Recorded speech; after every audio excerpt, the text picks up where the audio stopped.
ಒಂದನೆಯ ಅಧ್ಯಾಯ ಮೂರನೆಯ ಶ್ಲೋಕ. ಮೂರ್ಖ ಶಿಷ್ಯ ಉಪದೇಶೇನ ದುಷ್ಟಶ್ರೀ ಭರಣೇನ ಚ ದುಃಖಿತೈಃ ಸಂಪ್ರಯೋಗೇನ ಪಂಡಿತೋ ವ್ಯವಸಿಧತಿ. ಶ್ಲೋಕದ ಅರ್ಥ: ಮೂರ್ಖರಾಗಿರುವ ವಿದ್ಯಾರ್ಥಿಗಳಿಗೆ ಪಾಠ ಹೇಳುವುದರಿಂದ, ದುಷ್ಟ ಸ್ವಭಾವದ ಸ್ತ್ರೀಯೊಡನೆ ಸಂಸಾರ ಮಾಡುವುದರಿಂದ ಹಾಗೂ ದುಃಖದಿಂದ ಪರಿತಪಿಸಿದವರ ಸಹವಾಸ ಮಾಡುವುದರಿಂದ ಪಂಡಿತರು ಸಹ ದುಃಖಪೀಡಿತರಾಗುವರು ಅಥವಾ ನಾಶವಾಗುವರು. ಇಲ್ಲಿ ಮನುಷ್ಯನ ಮನಸ್ಥಿತಿಯ ಬಗ್ಗೆ ತಿಳಿಸುತ್ತಿದ್ದಾರೆ.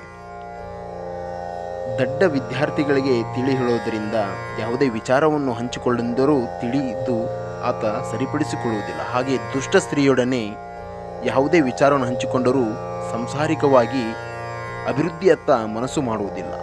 ಹಾಗೂ ದುಃಖದಿಂದ ಕೂಡಿದಂಥ ಸ್ನೇಹಿತರಾಗಲಿ ನಮ್ಮ ಬಂಧು ಬಳಗದವರಿಗೆ ತಿಳಿ ಹೇಳಲು ಹೋದವರೇ ದುಃಖಪೀಡಿತರಾಗುವರು ಎಂದು ಅಥವಾ ನಾಶವಾಗುವರು ಎಂದು ಇಲ್ಲಿ ಸ್ಪಷ್ಟಪಡಿಸುತ್ತಿದ್ದಾರೆ. ಇತಿ ಚಾಣಕ್ಯ ನೀತಿ. ಮುಂದಿನ ಶ್ಲೋಕದೊಂದಿಗೆ ಮತ್ತೆ ಸಿಗೋಣ. Thank you.